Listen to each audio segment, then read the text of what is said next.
I think at the start of the year we always have all these good intentions about cultivating our garden and making it look perfect, but when you're so busy, pretty much like all of us, going to work or other commitments, then it kind of all goes by the wayside and turns into a bit of a mess by the end of summer. Now that we're coming from summer into autumn, it's probably time for us to have a little bit of a tidy up and also start thinking about what we can be planting in autumn to start growing over that time and to winter. Unfortunately, we never really got a summer. Maybe those 2 days I got excited it was warm, and that's been pretty much it. I think it's not just me, but most people in the UK have had a really tough growing season. So I think at least I can say last year with our cucumbers, we had the exact same number of plants, but I was giving them away for weeks because we couldn't eat enough.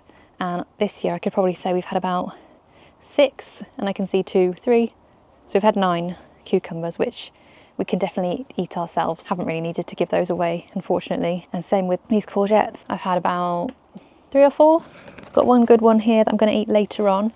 But apart from that, that has been pretty much it. So it's been a bit of a sad growing season, and there's really not a whole lot that we could have done about it.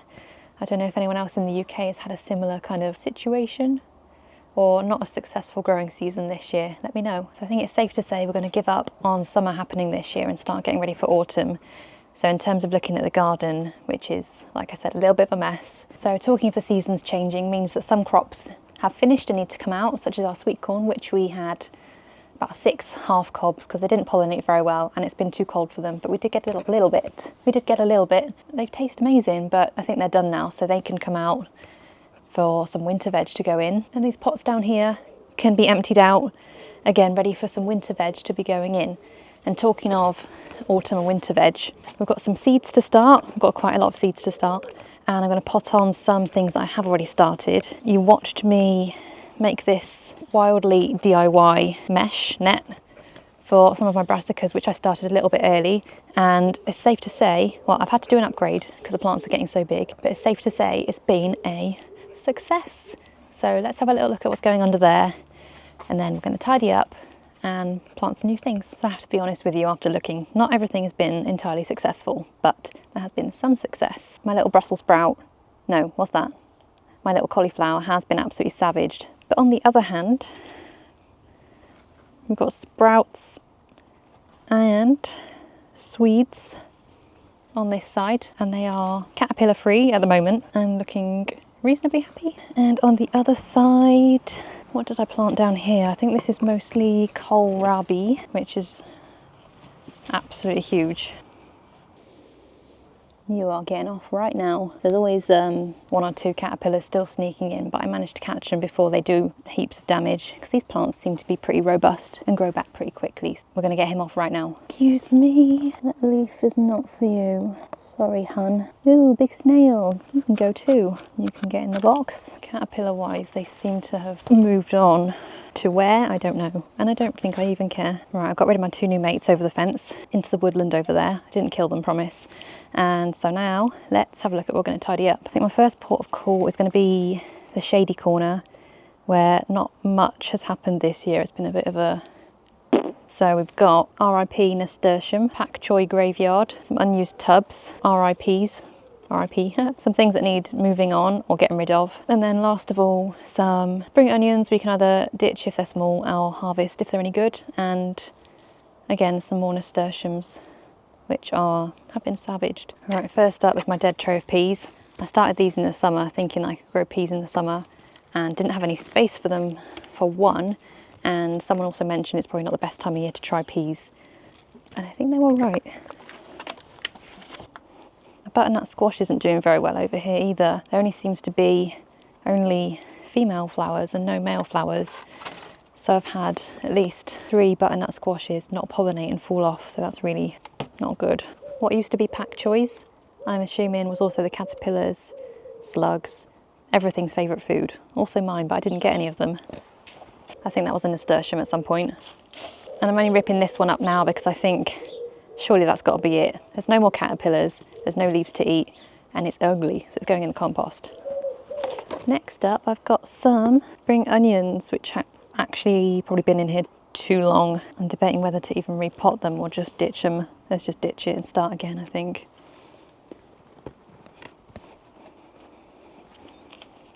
Okay, what we have now is already looking a little bit better. No more ugly dead seed trays, no more dead plants. This is ready for potentially chucking some more stuff in, although in the winter, I don't think this is going to get any light at all, so it might be just that it's going to take a rest for the year, and then we'll try again next year with a bit more luck. Or careful planning, it's probably not even luck. Right, the last one is this nasturtium. I don't know, do they come back to life? Well, too late now, it's compost. Last of all, in this tub we have loads of spring onions. These are the ones I multi-sowed and don't seem to do as well as the ones that I singly sowed. Some of them are decent enough, not half as big as the other ones have been, and some, let's see if I can get one, pathetic. That's been it's got to be at least 3-4 months of growing. Keep pile, wash pile. It's always a good idea to wash pots just from anything that's been lingering from the year before, and well, it just makes it a bit less gross, doesn't it? So I'm going to give them, well, we'll do a bit more tidying, then we're going to give everything a rinse, I think. Right, so I'm up the other end of the garden, going to tidy up the corn. I'm not going to lie, I'm getting a bit hot actually, so I'm going to take my fleece off and pretend it's summer for 20 minutes. All right, so some things we've learnt about the sweet corn this year was this is probably not the best spot to be putting them in our garden. They didn't get sun until about midday, maybe, a bit midday. And it's also not windy enough for them to pollinate properly. So we got, out of a whole cob of corn, it pollinated half, which, to be fair, was probably the nicest tasting corn I've ever had in my life. But it would have been nice to have a whole one. So last year, they were on this side of the greenhouse, and they looked absolutely amazing. But then I left them for way too long, and I couldn't eat them because they were gone all starchy. And then someone said when to know how to harvest them. So we did that this time.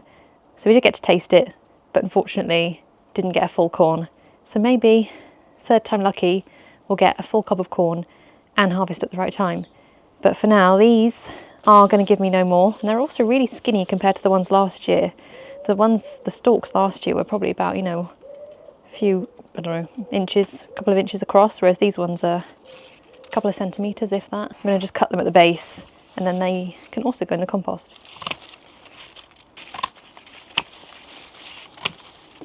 I think that's the last time I'll be using my copper corn label this year. Danny did a video about these, making your own plant labels from copper, because they obviously last a hell of a lot longer, and they look really nice against the green of the plant. But yeah, that's it for corn for this year, and like I said, next year we will do better. I'm just going to chop these up a little bit smaller before they go in, just to help them break down a little bit. Okay, I almost thought I was done with the tidying, but one more boring bit, and then we can get on to planting new things, which is my favourite bit. A very sad looking couple of beds here. Here I've got my spring onions, which were singly planted, which did a lot better than the multi-sown ones. A few more spring onions out of this one, and now this one is completely empty, apart from a couple of nasturtium, which I'm going to leave because it's come back to life, some basil, which looks like it's kind of dying but not, and then there's this little bit of what was pak choi and kale, and it's been there for months and I've never got around to literally doing anything with it, and it's very dead, as you'll see in a second. Just noticed down here I was saving pak choi seeds, which is what these sticks are. I cut all the seed pods off, but I found there's one more that I must have missed, so I can show you how to harvest pak choi seeds, if there's any in there. Right, we're in the kitchen to make sure we don't lose any of these, because I've got a fair few, but you can always do with a few more, especially because they're for free. In each little pod, well, the leaves come off the stems, and when they go to seed, they start to grow these pods. And what you need to do is leave it to dry pretty completely, or 90% dry, and then you can pick this bit and take it inside, and this is where the magic happens. Okay, so one of these pods should have a fair few seeds inside, and they actually open in half. Oh, there we go. And they're so dry they just fall out. So there's actually two sides to the pod. There's this middle bit and the pod on each side. So it's almost like a double decker for the seeds. And here's our seeds. Who knows if they'll actually grow or not? I guess we'll find out when we plant them. After that nice little distraction, let's just finish tidying up a little bit. I don't remember planting one of these. Do you, Ada? Last of all, this dead stuff. I think it was kale actually, but I forgot to cover it. Oh, it's coming back to life. I don't think I even care. This is going for the compost because we've got new cool purple kale which I'm actually going to grow with proper spacing so it gets massive. So I just noticed these absolutely hopeless strawberry plants which we got from Lidl, which haven't given us any strawberries apart from something like this. And the birds haven't even had them, so you can tell they're hopeless. So they're going to go, and then we can start planting.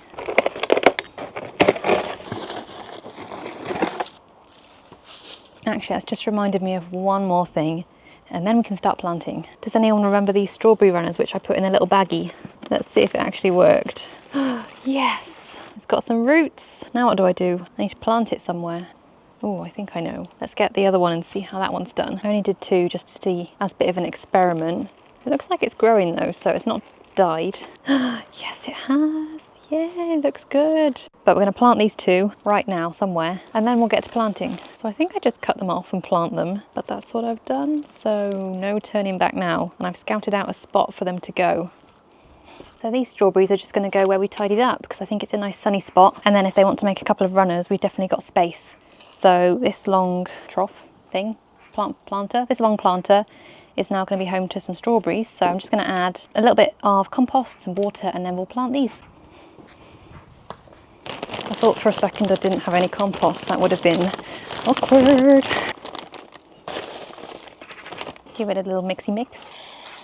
So this is the first strawberry which I took out and cut off, and has also started putting out another runner. And as we can see, the roots have started to come out, so that means it should live, theoretically. That one's going to have a runner. We're going to put him here, make sure the roots are buried, don't die. Second one was also putting out a runner, seemed to have loads of roots. So again, starting to get a really nice root system for more delicious strawberries. I'm really tempted to do that other runner now to catch it and make more. Yeah, let's do that while we've got the bags. We can reuse it. Can we just appreciate these whoppers while we're at it? Right, in case you missed it the first time round, bag, dirt, runner, stick, and that's all there is to it. Because this one's really long, it's going to sit on the dirt. And why did I tie them last time? I could have just done that. That would have been so much easier to get off. We live and we learn. Ta-da! Now can I go and plant stuff? Let's go. First things first, some things need potting on, so let's go fill these up with some just general garden dirt. Not compost, because I don't want to kill them like we did last time.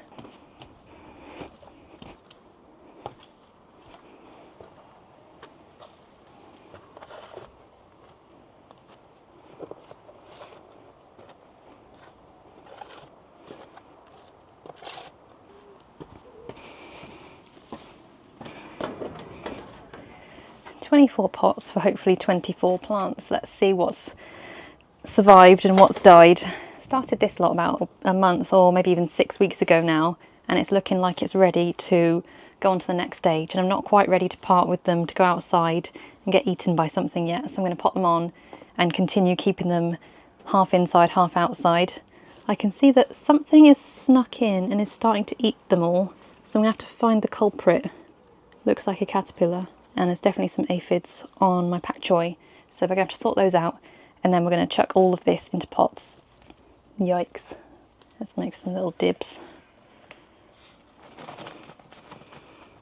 Looking nice. I'm not sure how aphids got in my house. I've been keeping these inside. How do I keep aphids off these? Let's put it on the jet wash. Yes, I think that's working.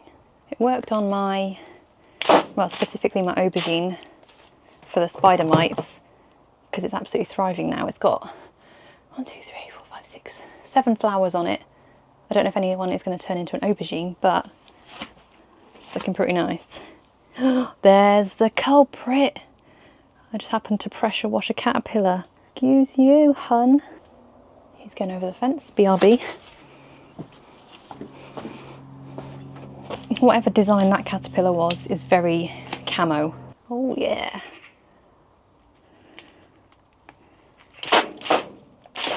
It's almost like a first-person shooter game for insects and gardening. No, this one's pretty bad. Let's try and save it.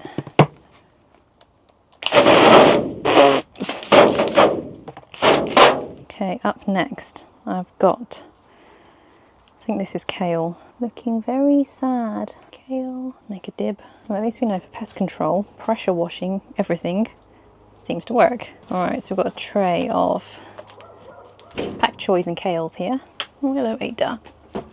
You want the hose, don't you? Cauliflower. This is why it's really important to write things down, because you definitely forget. So all these seeds I started on a napkin. Oh God, what's eating you? Oh yes, you look good. That's one. Cauliflower, looking pretty nice, considering my outside cauliflower is dead. Beetroots here and chard. I'm going to stick the chard in pots and beetroots maybe outside. I'm going to put the spinach where I took the kale and pak choi out of, and then move it to a shadier spot so it doesn't bolt. And then maybe it'll just become a little bit happier instead of very wilty. And like I said with my spinach, it was looking really good up until a couple of days ago, and now it's all wilty. So I think Google said it's either too wet, too dry, too hot or too cold. I'm just going to throw it outside and hope that nature does better than what I've been doing. I don't know why it's gone all wilty, and it's got some things on it. What are you? Maybe that's why. Oh no, spider mites. Oh man, change of plan. These are absolutely covered in spider mites. Well, these are going in the bin. That was sad about the spinach, but let's sow some more things to cheer us up, which includes more spinach. There's a few things I was going to do: radish, beetroot, pak choi, more kale, and spinach again. So I think there's not heaps that you can start sowing in August, because I've already done kohlrabi, so I could always start some more. I'm not really sure, I need to look it up. And then the carrots are going to go straight into the bucket that the other carrots just came out of, because you can sow them outdoors in August, which is just about. So let's do a little bit of sowing, chuck the carrots in the bucket, and then we're going to call it a day, I think. That's one thing I've learnt this year, is just you have to do more than what you think you need, because there's going to be some casualties, but you definitely don't need a full 60 tray of kale. About 5 to 10 is enough. Right, dreaded spinach. I'm going to run out of seeds. I had 200 and I wasn't too worried, but actually I think I'm going to run out. Okay, and now what I'm going to do, I'm going to cover and water these in a little bit, but before I let you guys go is I'm going to just plant these carrots in the carrot bucket that we've just harvested. Actually, I didn't show you that, but I ate them all because they looked like they were dying. I think they were too dry, and then I just thought I'm going to eat them all and we'll start again. So the last you can sow is August, so let's do that. And I'm actually going to stick to the rules or the guidelines this time, sowing them in rows 30 centimetres apart. Okay, last jobs before I finish for today. I'm just going to throw these carrots in the exact same spot that they came from, because this has already got the compost, sand and perlite mix. I'm going to give it a good water. Ooh, a snail. Bye. I've already given it a bit of a mix. And I'm just going to sprinkle these seeds into the little troughs that I've made. And then what I'm going to do is, I learnt this trick online, is cover each little line with, supposed to be on large scale, a plank of wood, but I've only got these little bits of wood, and just cover them to stop it from drying out, to apparently help germination. So in about maybe a week we'll check on them and see if they've germinated. There we go with those carrots. So hopefully we'll see some, well, next June maybe. And so the last thing I'm going to do is, it's dinner time, so I'm going to harvest this pretty good looking courgette. Lovely. So I'm going to stick that in the air fryer with, I think I've got an aubergine, some tomatoes, and I'm going to make some sort of chickpea curry for when Danny comes back from work. So I think that's enough jobs for today. Let me know what you grow over the winter, or if you just give your garden a complete rest. And yeah, hopefully see you soon.